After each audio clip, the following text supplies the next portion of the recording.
يا أيها الذين آمنوا اتقوا الله حق تقاته ولا تموتن إلا وأنتم مسلمون يا أيها الناس اتقوا ربكم الذي خلقكم من نفس واحدة وخلق منها زوجها وبث منهما رجالا كثيرا ونساء واتقوا الله الذي تساءلون به والأرحام إن الله كان عليكم رقيبا يا أيها الذين آمنوا اتقوا الله وقولوا قولا سديدا يصلح لكم أعمالكم ويغفر لكم ذنوبكم ومن يطع الله ورسوله فقد فاز فوزا عظيما أما بعد فإن أصدق الحديث كتاب الله وخير الهدي هدي محمد صلى الله عليه وسلم وشر الأمور محدثاتها فإن كل محدثة بدعة وكل بدعة ضلالة وكل ضلالة في النار.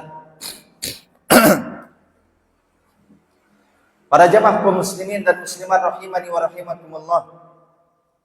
Alhamdulillah, marilah kita memuji Allah Subhanahu wa taala. Kita bersyukur kepada Allah Subhanahu wa taala atas nikmat-nikmatnya. Karena nikmat yang Allah berikan kepada kita semua itu sangatlah banyak. Seandainya kita berusaha untuk menghitung semua nikmat yang Allah berikan kepada kita, niscaya kita tidak akan mampu menghitungnya. Di antara nikmat yang sangat besar yang Allah berikan kepada kita pada malam ini adalah nikmat dikumpulkannya kita di tempat yang mulia ini dalam rangka menuntut ilmu syar'i, yang dimana itu merupakan kewajiban bagi kita semua. Rasulullah sallallahu alaihi wasallam bersabda, "Talabul ilmi fariidatun ala kulli muslim." Menuntut ilmu syar'i merupakan kewajiban bagi setiap muslim. Dan mudah-mudahan dengan duduknya kita di tempat yang mulia ini, di malam ini para jamaah, Allah Subhanahu wa taala mudahkan jalan kita menuju ke surga. Karena memang Rasulullah sallallahu alaihi wasallam bersabda, "Man salaka tariqan yaltamisu fihi ilman, sahalallahu lahu bihi tariqan ilal jannah." Barang siapa yang berjalan untuk menuntut ilmu, maka Allah akan mudahkan jalannya menuju ke surga. Kemudian salawat serta salam kepada Nabi kita Muhammad sallallahu alaihi wasallam, kepada istri-istri beliau, para sahabat, dan orang-orang yang mengikuti beliau sampai akhir zaman. Kita lanjutkan kajian kita kembali pada jamaah. Masih membahas tentang amalan sunnah sehari-hari. Terakhir kita telah membahas tentang waktu maghrib. Sunnah apa saja yang dapat kita kerjakan di waktu maghrib. Sudah kita jelaskan bahwasanya di antara sunnah yang dapat kita kerjakan di waktu maghrib adalah kafus sibyan awal al-maghrib. Melarang anak-anak kita keluar rumah di awal waktu maghrib. Di waktu maghrib. Artinya kalau sudah malam para jamaah, matahari tenggelam, sudah tiba tandanya waktu maghrib, ya, perintahkan anak-anak kita masuk ke dalam rumah. Ini bagian dari sunnah. Kemudian juga iglaqul abwab, tutup pintu-pintu rumah kita para jamaah. Ya. Dan ucapkan ismallah, nama Allah Subhanahu wa taala. Kenapa kita diperintahkan untuk memerintahkan anak-anak kita masuk ke dalam rumah di waktu maghrib dan menutup pintu rumah kita di waktu maghrib para jamaah? Karena memang setan itu berkeliaran di waktu maghrib. Benar apa yang dikatakan oleh nenek moyang kita dulu para jamaah. Ya, pada roja waktu maghrib sebut nalik tu bodoh bareh. Ya, sebut nalik tu bodoh bareh. Artinya tu bodoh itu ya sejenis setan kata mereka. Ya, ternyata itu ada dalilnya para jamaah. Yaitu dalilnya adalah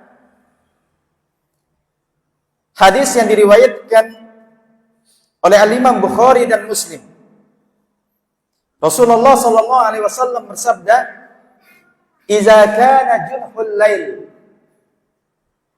au amsaytum," apabila malam telah tiba, ya, fakufu sibyanakum, cegah anak-anak kalian berkeliaran di luar rumah. Fa inna syayatina tantashiru hina idzin. Kenapa para jamaah? Karena memang setan itu sedang berkeliaran di waktu maghrib. Fa idza zahabat sa'atun minal lail fakhalluhum. Kalau sudah lewat, ya, waktu-waktu tersebut, ya, sudah isya, maka tidak masalah. Ini kata Rasulullah SAW. Wa aglikul abwaba, tutuplah pintu rumah-rumah kalian di waktu maghrib. Wazkur ismallah, sebut nama Allah. Bismillah, ditutup pintu rumah-rumah kita. Jangan biarkan anak kita berkeliaran di waktu maghrib. Karena memang setan itu sedang berkeliaran di saat itu para jamaah. Dikhawatirkan anak-anak kita ini kerasukan jin, diganggu oleh setan. Ya. Fa inna syaitana la yaftahu baban mughlaqan. Karena setan itu tidak masuk ke dalam rumah yang tertutup pintunya. Jadi minawah tiba waktu maghrib para jamaah, anak-anak jarita terutama sampat lawan, ya, ucapkan bismillah. Karena memang apa? Itu waktu setan berkeliaran, dan setan ini tidak akan masuk ke dalam rumah yang pintu rumah tersebut tertutup. Ya, berarti apa yang dikatakan nenek moyang kita ini tertutup pada jamaah, sesuai dengan hadis. Ya, tidak mengada-ngada. Kemudian yang sudah kita jelaskan juga, yaitu melakukan sholat 2 rakaat sebelum apa? Sebelum melakukan sholat maghrib. Rasulullah SAW menyebutkan, "Sallu qabla sholatil maghrib." Sholatlah kalian 2 rakaat sebelum melaksanakan sholat maghrib. Sholatlah kalian 2 rakaat sebelum melaksanakan sholat maghrib. Sholatlah kalian 2 rakaat sebelum melaksanakan sholat maghrib. Rasulullah mengatakan sebanyak 3 kali. Setelah itu Rasulullah mengatakan liman syarib. Ya. Kemudian sekarang para jamaah kita masuk ke waktu isya. Ya, waktu maghrib sudah kita jelaskan di pertemuan terakhir. Sekarang kita masuk di waktu isya. Fihi iddatu umurid. Ada beberapa perkara atau sunnah yang dapat kita perhatikan di waktu isya ini para jamaah, yang dapat kita kerjakan di waktu isya ini. Yang pertama adalah yukrahul hadis wal mujalasatu ba'daha. Dibenci ngobrol dan nongkrong setelah isya. Jadi ngobrol dan nongkrong setelah isya itu dibenci. Nenek minta ngerosang pepan dia bermanfaat pada jamaah. Ya, nongkrong sindiknya bermanfaat itu dibenci setelah isya. Terkadang kan senang kita begadang pada jamaah. Nongkrong ngopi setelah isya sampai tengah kelam. Ngerosang pepan dia bermanfaat. Mina bermanfaat tarawsang perkara agama, ya, atau perkara dunia, tapi ada maslahatnya bagi kaum muslimin, maka tidak masalah. Yang menjadi masalah adalah nongkrong yang tidak bermanfaat. Ya, asik nongkrong, apalagi minta gibah dengan para jemaah. Ini dibenci. Kalau menggibah haram lagi hukumnya. Kadang yang namanya nongkrong ini kan para jemaah, ya, kalau enggak menggibah orang kayaknya kurang apa? Kurang asik. Makanya kalau orang menggibah, nongkrong sambil menggibah orang itu, wah luar biasa, enggak terasa ternyata jam sudah menunjukkan jam 1. Sambil gibah dengannya karena panen pahala. Karena kita gibah. Ya. Jangankan nongkrong menggibah orang para jemaah. Nongkrong saja setelah sholat isya membicarakan sesuatu yang tidak ada manfaatnya itu dibenci. Adapun kalau membicarakan sesuatu yang haram seperti ghibah, fitnah, maka itu haram hukumnya. Ya. Sebagaimana disebutkan di dalam hadis Abi Barzah Al-Aslami radhiyallahu anhu. Wa fihi, di dalam hadis tersebut disebutkan wa kana yakrahu an-nauma qablaha wal hadisa ba'daha. Nabi kita sallallahu alaihi wasallam membenci tidur sebelum Isya dan nongkrong setelah Isya. Tidur sebelum Isya para jamaah dibenci. Karena biasa minta tidur jarak maghrib kelolosan. Tiba-tiba uras subuh, Isya wah kelewatan. Ya, saking nyenyaknya tidur kita. Makanya dibenci. Tunggu dulu waktu Isya kalau mau tidur. Salat Isya, nah, ngantuk tidur. Ya, ini bagusnya. Jangan tidur sebelum Isya. Dikhawatirkan nanti sholat Isya kita kelewatan para jemaah. Kemudian juga apa yang dibenci? Ngobrol sesuatu yang tidak bermanfaat setelah Isya. Wala yukrahu an yatahaddasa al-insanu ba'da al-Isya. Tidak dibenci ngobrol-ngobrol setelah Isya apabila apa? In kana fi talabi ilmin. Kalau dia ngobrolnya itu masalah agama, ya, untuk menuntut ilmu, kumpul nongkrong jarak Isya untuk belajar tahsin misalnya, ya, atau belajar bahasa Arab, maka ini bagus para jamaah, tidak dibenci, malah bagus, ya, untuk mempelajari agama Islam ini. Aw amalun fi masalihil muslimin, atau tamagawean setelah Isya, namun pegawaian ada maslahatnya bagi kaum muslimin.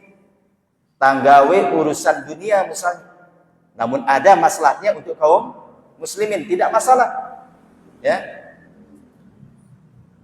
Au musamaratu ahlin, atau ngobrol dengan keluarga, anak istri, dengan orang tua, itu tidak masalah para jamaah. Tokol jarak Isya, misalnya setelah sholat Isya, ngobrol sama anak istri, ngobrol sama orang tua, ya, ini biar apa, ngobrol dengan keluarga, biar tali silaturahmi kita itu semakin kuat. Ini bagus. Yang dibenci itu adalah nongkrong, ngobrol, membicarakan sesuatu yang tidak ada manfaatnya, apalagi sampai menggibah dengan misalnya. Ini yang hukumnya haram kalau sudah sampai menggibah, memfitnah dan yang lainnya. Audoifun, atau menyambut tamu, tamu misalnya datang setelah Isya, ngobrol kita, akhirnya sudah lama teman ini nggak datang ke rumah, tiba-tiba datang, sehingga kita ngobrol, asik ngobrol, ya, tidak masalah, karena apa? Memuliakan tamu.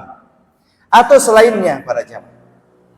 Wa yadullu alaih, di antara dalil bahwasanya Rasulullah SAW kadang ngobrol setelah Isya, namun dalam sesuatu apa? Dalam perkara yang bermanfaat, yaitu hadis Umar bin Khattab radhiyallahu anhu. Hadis Umar radhiyallahu anhu, beliau mengatakan, kana Rasulullah sallallahu alaihi wasallam yasmuru ma'a Abi Bakrin fil amri min amril muslimin wa ana ma'ahuma. Apa kata Umar? Rasulullah sallallahu alaihi wasallam ngobrol, ya, setelah Isya bersama Abu Bakar, namun membicarakan kemaslahatan kaum muslimin. Ini tidak masalah. Ya. Wa ana ma'ahuma, kata Umar, dan saya ikut nongkrong dan ngobrol bersama mereka. Memikirkan kumbe antikna bagus misalnya masjid tanenek, atau kumbe antikna semangat misalnya jamaah-jamaah dalam melakukan kebaikan, dalam sedekah dan yang lain. Ini tidak masalah, ya. Kemudian hadis yang kedua, hadis Ibnu Abbas radhiyallahu anhu. Apa kata beliau? Bitu fi baiti Maimunah lailatan wan Nabi sallallahu alaihi wasallam indaha. Saya pernah nginap di rumah Maimunah Dan Nabi SAW sedang bersama Maimunah. La anzuru kaifa salatu Rasulullah SAW bil lail. Saya nginep di rumah Maimunah karena ingin melihat bagaimana solatnya Nabi SAW di malam hari. Kumbe ibadah Nabi minawah kelem. Apakah tindo jerak Isa sampai subuh? Ndarak qiyamul lail atau kumbe? Ya. Fatahaddasa Rasulullah SAW ma'a ahli sa'atan summa raqada. Apa kata Ibnu Abbas? Saya perhatikan Rasulullah SAW setelah sholat Isya, beliau ngobrol bersama istri-istri beliau. Raos, ya, dek langsung misalnya jerak Isya tindo jarang tang raos misalnya kanca anak istri entah, ya, terutama kanca anak lah misalnya. Jadi kita harus berbicara para jamaah dengan anak istri kita, ngobrol, ya. Itu tidak masalah kalau sama anak istri, sama orang tua, ya. Jadi Rasulullah ngobrol dulu sama anak istri beliau. Summa raqada, setelah itu baru beliau tidur. Ya, ini Nabi SAW. Wasababul karaha, sebab dibencinya kita ngobrol-ngobrol dan nongkrong setelah Isya, membicarakan sesuatu yang tidak bermanfaat, yaitu anna naumahu yata'akhkhar, otomatis tidur kita akan terlambat. Misalnya nongkrong kita misalnya sama teman-teman sambil ngopi, membicarakan sesuatu yang tidak bermanfaat, otomatis begadang. Ya, kalau begadang para jamaah terkadang nggak kuat bangun sholat malam, bahkan sholat subuh kelewatan.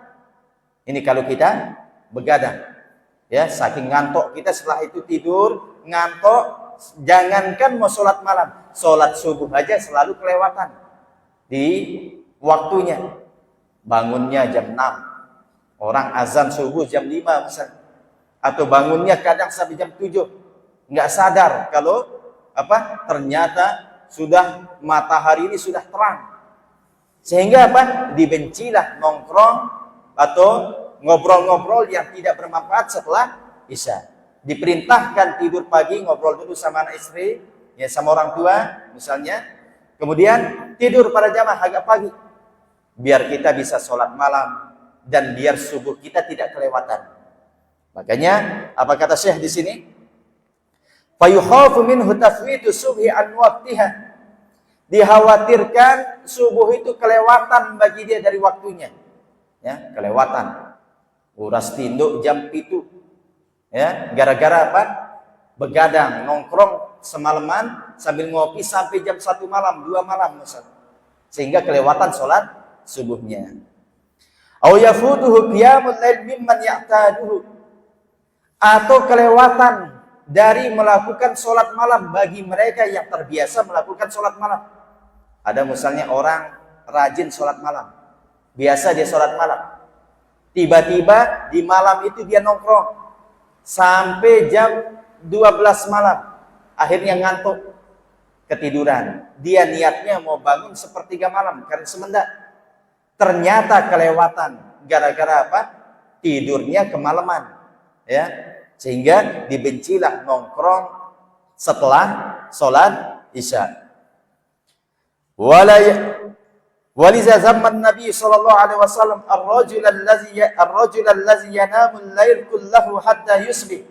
Dan Nabi sallallahu alaihi wasallam, ya, tidak senang terhadap seseorang yang artinya tidak melakukan sholat malam, karena sholat malam ini para jamaah ibadah yang sangat mulia. Rasulullah SAW mengatakan, wa'lam anna syarafal mu'min qiyamuhu bil lail. Ketahuilah sesungguhnya kemuliaan seorang beriman dia bangun sholat malam. Ya, Rasulullah SAW juga menyebutkan pada jemaah di dalam hadis yang sahih, alaikum biqiyamil lail, hendaknya kalian sholat malam, ya, hendaknya kalian sholat malam, karena sholat malam itu merupakan kebiasaan orang soleh sebelum kalian. Wa huwa qurbatun ila rabbikum, Salat malam akan mendekatkan kita dengan Allah Subhanahu wa taala. Kita diperintahkan salat malam di sepertiga malam para jemaah. Sedangkan waktu sepertiga malam ini merupakan waktu di mana Allah turun ke dunia. Jadi sepertiga malam Allah turun ke dunia. Kemudian Allah mengatakan, man yad'uni fa astajib lah. Ayai belaku berdoa timpa aku pin sepertiga malam gingku ngabulang doana, kata Rasulullah SAW, kata Allah Subhanahu wa taala. Wa man yas'aluni fa u'tiyah. Ayai si belaku timpa aku di sepertiga malam, aku akan kabulkan permintaannya. Dan barang siapa yang memohon ampunan kepadaku di sepertiga malam, aku akan ampuni dosa-dosanya. Ya, ini tentang salat malam para jemaah. Kemudian jaa fi sahihain, disebutkan di dalam Sahih Bukhari dan Muslim. Hadis Ibnu Mas'ud radhiyallahu anhu. Beliau mengatakan, Zukira inda Rasulillah sallallahu alaihi wasallam rajulun nama lailatan hatta asbaha. Suatu hari Rasulullah SAW diceritakan tentang seseorang tidur di malam hari sampai dia kesiangan. Tidur sampai kesiangan, kelewatan sholat subuh. Qala zaka rajulun bana syaitan fi uzunai. Apa kata Rasulullah? Orang itu berarti telah dikencingi oleh setan di telinganya. Ya. Dengan tinduk sampai kelewatan subuh, kesiangan. Apa kata Rasulullah? Orang itu adalah orang yang dikencingi di telinganya oleh setan. Ya. Au qala fi uzunihi. Ya, ini kata Rasulullah SAW. Wal maqsudu anna sabab karahatil hadis ba'da al-isya li ghairi hajah li'annahu pertengahan malam. Bukan hanya jam 12 atau jam 1, enggak, lewat. Ya. Kemudian setelah itu apa kata Rasulullah SAW? Innahu lawaqtuha. Inilah waktu sholat isya yang baik. Ya, waktu sholat isya sebenarnya bagus ini. Ya. Laula an asyqa ala ummati, seandainya tidak memberatkan umatku. Namun ternyata para jamaah, terutama umat di zaman kita ini, sholat di sepertiga malam atau di pertengahan malam, sholat isya bareng misalnya jamaah pertengahan malam, itu sangat berat. Ya, sholat taraweh doang misalnya pas i'tikaf, ya, di 10 hari malam terakhir itu, misalnya bangun, ada yang bangun jam 2 atau jam 1, itu sangat berat. Ya, itu sangat berat. Kemudian hadis yang kedua, yaitu hadis Abu Hurairah radhiyallahu anhu. Qala Nabi sallallahu alaihi wasallam, Nabi sallallahu alaihi wasallam bersabda, "Laula an asuqa ala ummati la amartuhum an yuakhiru al-isya ila sulusil lail aw nisfihi." Apa kata Nabi sallallahu alaihi wasallam? Seandainya tidak memberatkan umatku, niscaya aku akan perintahkan mereka untuk mengakhirkan sholat isya sampai sepertiga malam. Artinya tanggawi sholat isya mungkin sepertiga malam, ini paling bagusnya. Ya, au nisfihi, atau di pertengahan malam. Ya, itu yang pasnya para jamaah. Ya, namun apa? Seandainya tidak memberatkan umatku, kata Rasulullah. Karena memang memberatkan umat Nabi Muhammad SAW sehingga tidak diwajibkan mengakhirkan sholat isya. Ya, makanya kita misalnya sepakat sholat isyanya jam 1 malam. Ternyata imamnya kuat misalnya, makmumnya belum tentu kuat, atau makmumnya yang kuat, imamnya belum tentu kuat bangun jam sekian. Sehingga apa? Rasulullah mengatakan seandainya tidak memberatkan umatku, aku perintahkan mereka mengakhirkan sholat isya sampai pertengahan malam atau di sepertiga malam. Ya, sebagaimana dalam hadis yang lain, innahu lawaqtuha, itulah waktu yang paling pas, yang paling bagus, kata Rasulullah SAW. Wa alaihi fas-sunnah fi haqqil mar'ah haitsu innaha la tartabit bi jama'atin an tu'akhkhar al-isya Kemudian sunnah bagi seorang perempuan, yang dimana perempuan ini tidak terikat dengan wajibnya sholat berjamaah di masjid. Disunnahkan bagi mereka, bagusnya bagi mereka juga mengakhirkan sholat isya. Kalau kita kan laki-laki terikat dengan sholat jamaah, ya, terikat dengan sholat jamaah. Artinya misalnya ada seseorang imamnya misalnya sanggup sholat malam itu, sholat isya itu di pertengahan malam jam 1 misalnya. Namun makmum tidak sanggup. Makanya dilarang oleh Rasulullah kalau memberatkan umat. Nah, perempuan tidak terikat dengan sholat jamaah, maka disunnahkan bagi dia mengakhirkan sholat isya. Namun mina berat timpa dengan nina dah para jamaah misalnya minggu tinduk misalnya setelah sholat isya bareh tu sholat jam 1 misalnya, kelolosan, ya sudah tahu dia bagaimana kondisinya, biasa kelolosan, maka lebih baik dia sholat di awal waktu, karena berat juga bagi perempuan. Kemudian sekarang para jamaah kita masuk sunanun naum, sunnah-sunnahnya akan tertidur, sunnah-sunnah ketika tidur.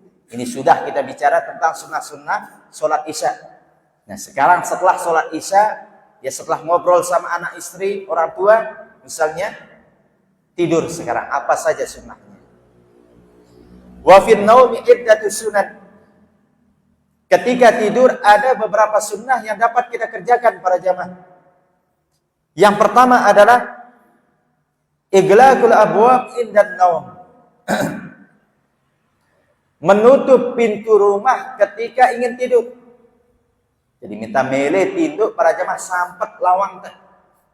Ya, bukan hanya dikhawatirkan maling nenek tamat timba balik tah. Ya, terkadang ada binatang-binatang mungkin tiba-tiba masuk ke rumah kita. Ya, bisa jadi ada ular misalnya. Ya, masuk ke rumah kita. Nah, kalau pintu rumah kita tertutup, itu bisa mencegah apa? Maling mencegah maling masuk, mencegah apa juga? Binatang-binatang buas masuk yang dapat membahayakan kita dan keluarga kita.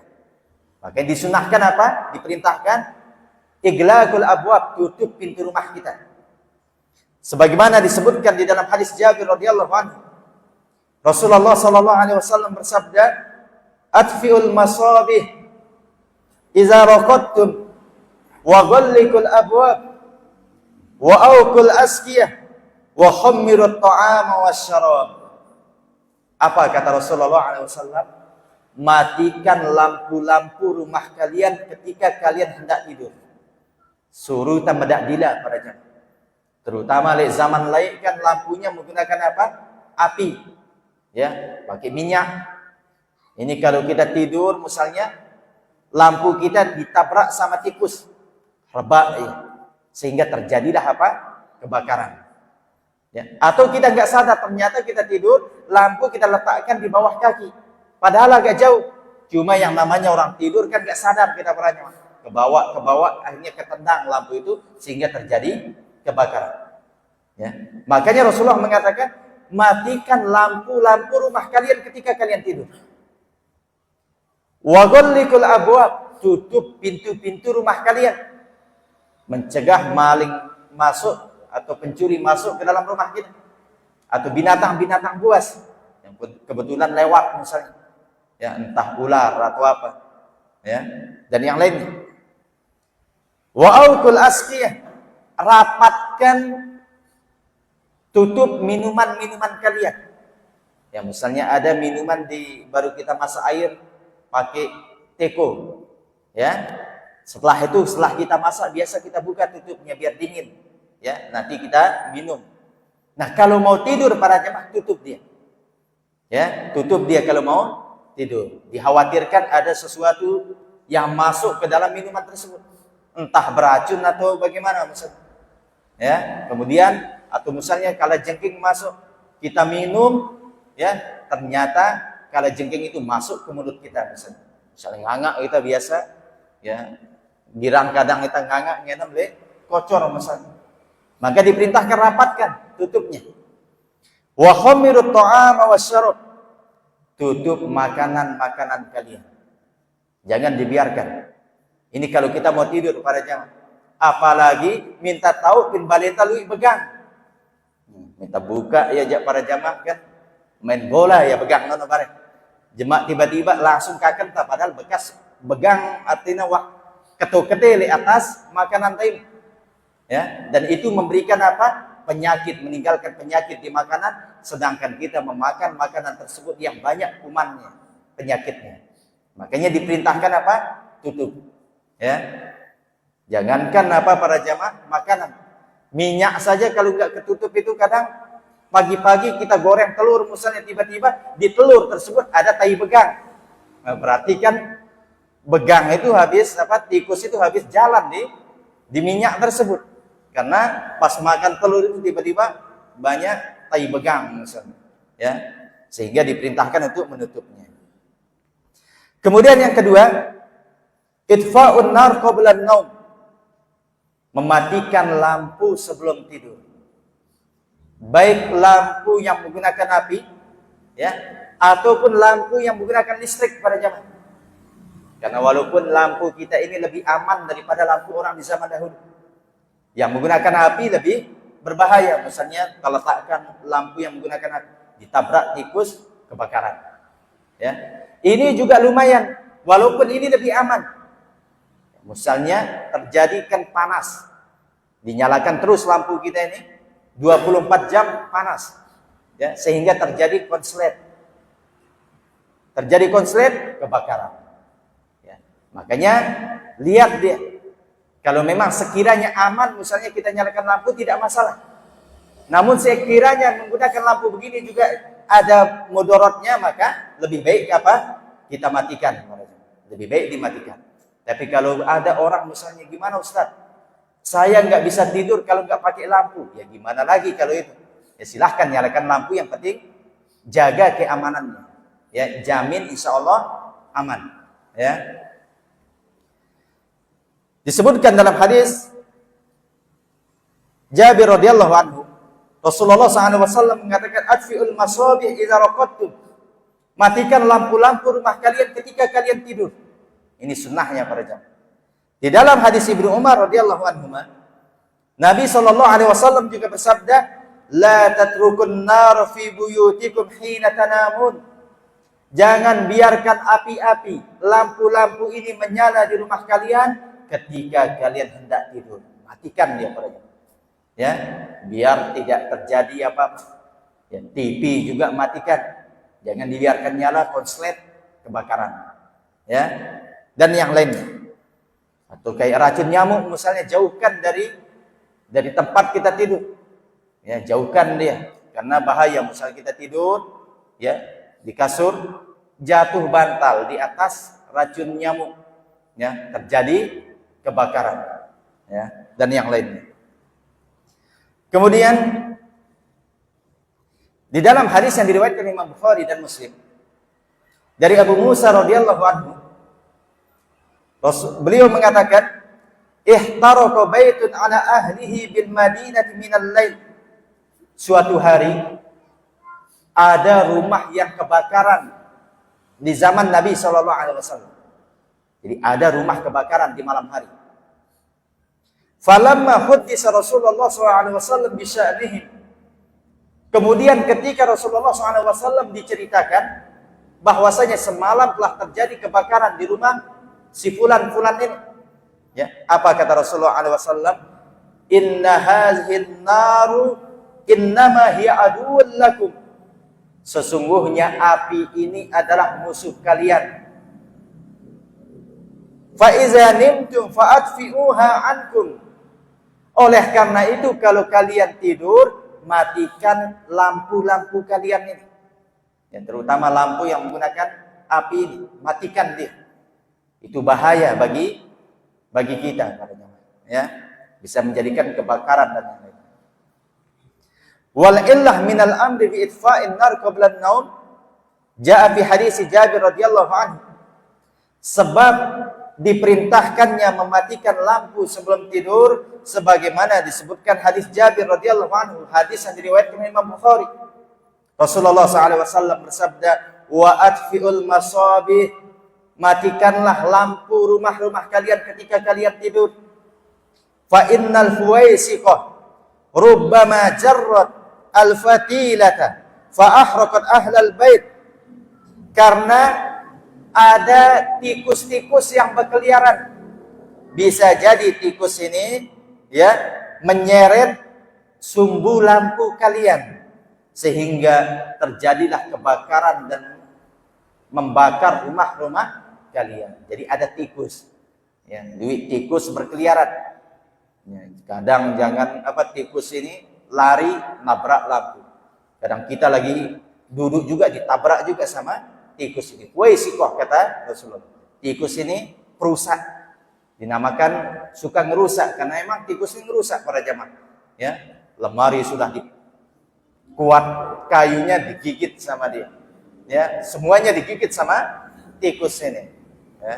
Jadi dikhawatirkan tikus ini lari atau narik lampu kita sehingga terjadi kebakaran.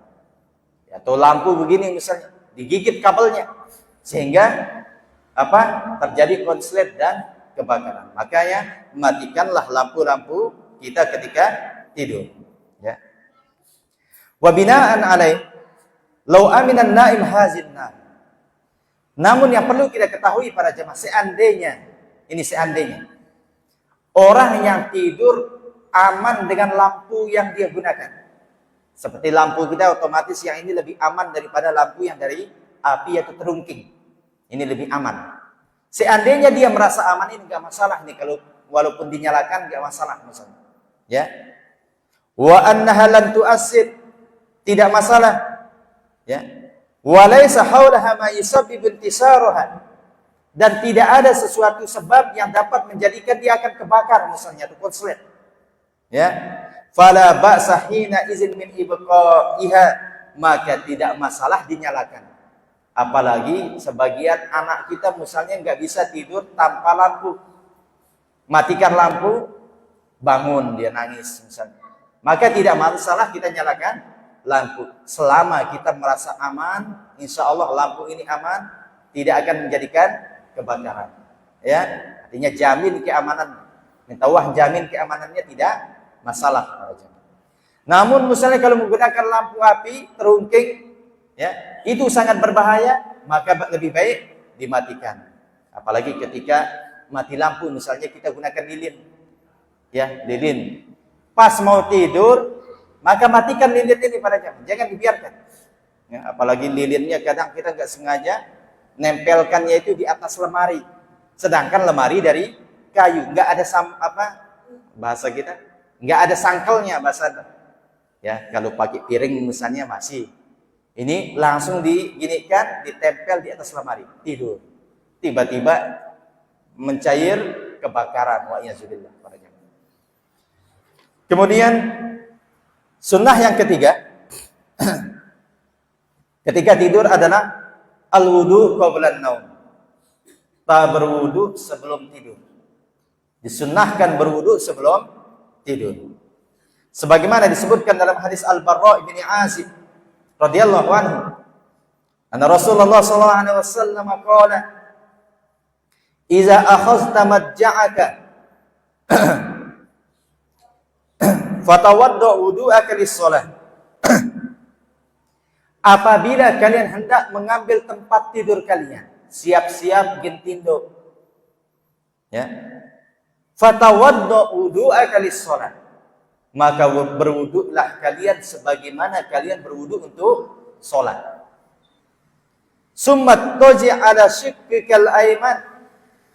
Kemudian tidurlah kalian menggunakan bagian tubuh kalian sebelah kanan. Tamiring nganding sebelah kanan pakaian. Ya, ini sunnahnya para jemaah. Summa qul Allahumma inni aslamtu wajhi ilaik. Kemudian tabaca doa tidur. Ini sunnahnya wudu dulu para jemaah. Wudu hadap kanan, di dalam riwayat letakkan tangan kanan di pipi, begitu. Ya, di dalam riwayat begitu. Ya, jadi begitu, miringan di kanan, tangan kanan kita di pipi. Kemudian tidur, baca doa dan tidur. Ini sunnahnya. Kemudian yang keempat, Nafdul firash qabla al-ittija' alaih. Membersihkan kasur kita, tempat tidur kita sebelum apa? Sebelum tidur. Ya, jangan langsung tidur aja. Siapa tahu tadi ada anak kita yang habis makan, banyak semut di sana. Atau bisa jadi apa? Ada ular nanti di situ. Jadi bersihkan dulu. Kan ada yang di YouTube itu, dia tidur, ular kobra itu masuk di celananya. Ya, sampai teriak-teriak minta tolong untuk dikeluarkan ular itu. Ular kobra masuk di celananya. Itu mungkin di antara akibatnya adalah tidak membersihkan tempat tidur sebelum tidur. Bersihkan. Lihat, angkat bantal. Siapa tahu ada sesuatu di bantal. Ya, terkadang kita tidur tidak bersihkan tempat tidur, tiba-tiba tengah malam itu kok ada yang jalan di telinga kita, ternyata semut masuk ke dalam telinga. Itu lumayan merepotkan, itu tengah malam lagi, mengganggu kita tidur. Ya, atau kadang banyak semut menggigit kita. Ya, maka bersihkan tempat tidur. Jangan sampai ada sesuatu di sana yang dapat mengganggu kita atau menyakiti kita. Apalagi sampai ada ular masuk ke celana lagi. Susah ini para jemaah. Ya, kalau ularnya digigit bahaya. Ya, ular menggigit ular bahaya dia nanti. Ya. Itu kan di YouTube terkenal itu. Ya, ular masuk ke celana dia, teriak. Karena dia tidurnya pakai celana pendek. Ular itu masuk ke celananya. Pas bangun ternyata ada ular. Bingung, ular kobra lagi. Yang ngamuk sedikit bahaya kalau gitu, ya. Kemudian disebutkan di dalam hadis yang sahih. Hadis yang diriwayatkan oleh Imam Bukhari dan Muslim. Rasulullah SAW bersabda, "Idza awa ahadukum ila firashihi falyanfud firashahu bidakhilati izarihi fa innahu la yadri ma khalafahu alaih summa yaqulu bismika rabbi wada'tu janbi."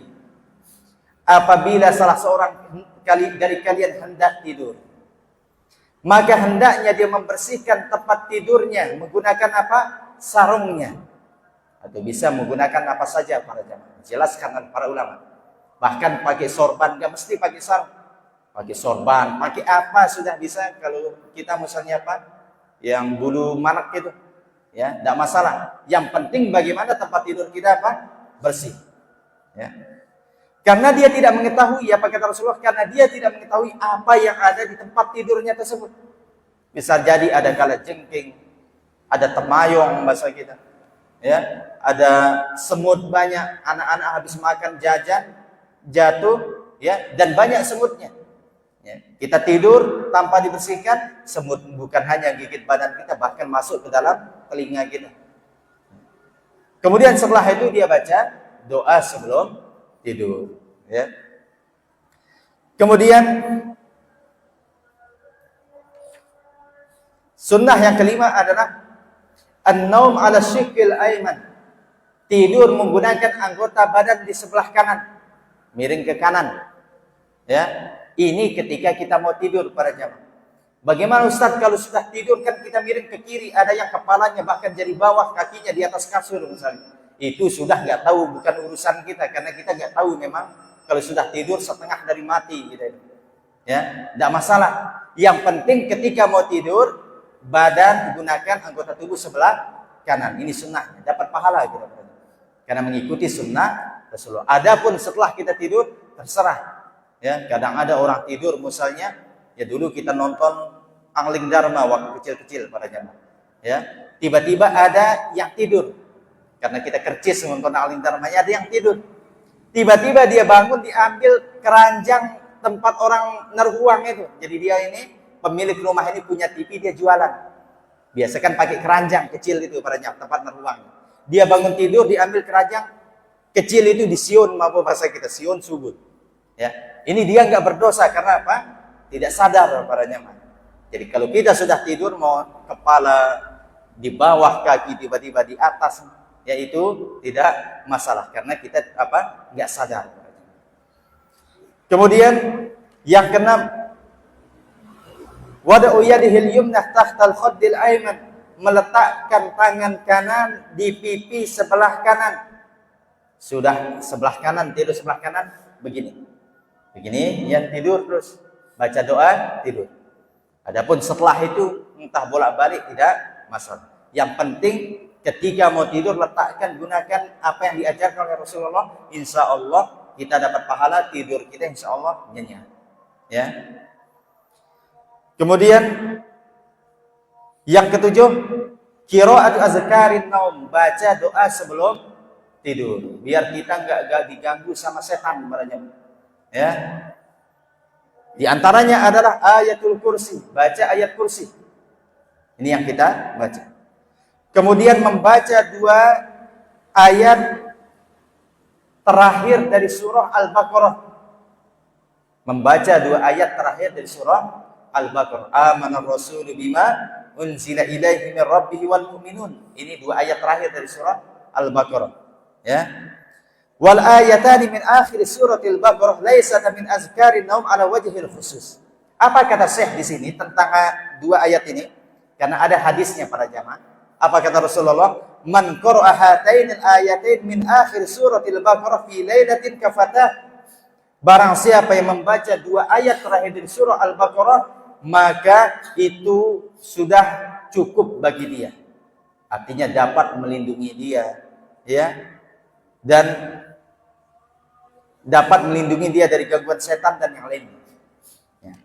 Namun Syekh di sini mengatakan 2 ayat terakhir dari surah Al-Baqarah ini bukan doa sebelum tidur. Ya. Akan tetapi apa? Wa innama zikrun yuqalu fil lail, akan tetapi itu adalah zikir yang kita baca di malam hari. Sebenarnya enggak berkaitan dengan apa? Dengan tidur. Disunnahkan baca 2 ayat terakhir surah Al-Baqarah ini pokoknya setiap malam. Bukan berarti ketika mau tidur, bisa jadi tengah malam ya, atau sudah tiba waktu malam baca. Ya, bukan berarti setiap mau tidur. Namun apa kata beliau? Faman lam yaqra'huma bil lail wa tazakkar zalika inda naumihi falyaqra'huma hina idzin. Barang siapa yang tidak membacanya di malam hari dan dia mau tidur baru dia ingat, maka dia baca ketika mau tidur. Ya.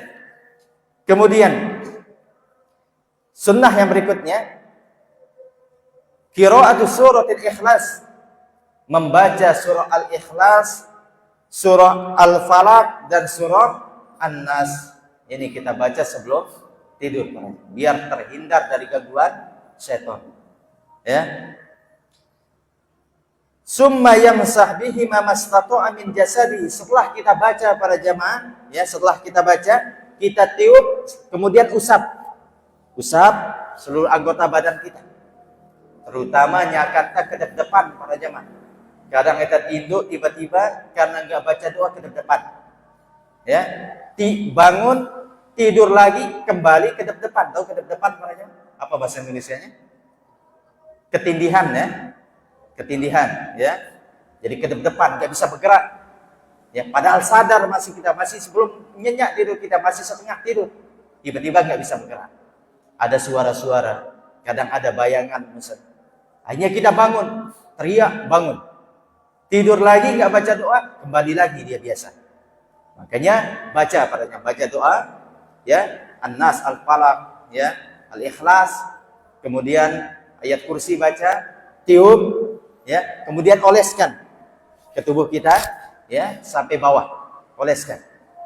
Ini dapat melindungi kita dari gangguan setan. Ya. Kemudian qira'atu suratil Kafirun, membaca surah Al-Kafirun juga. Ini juga diperintahkan.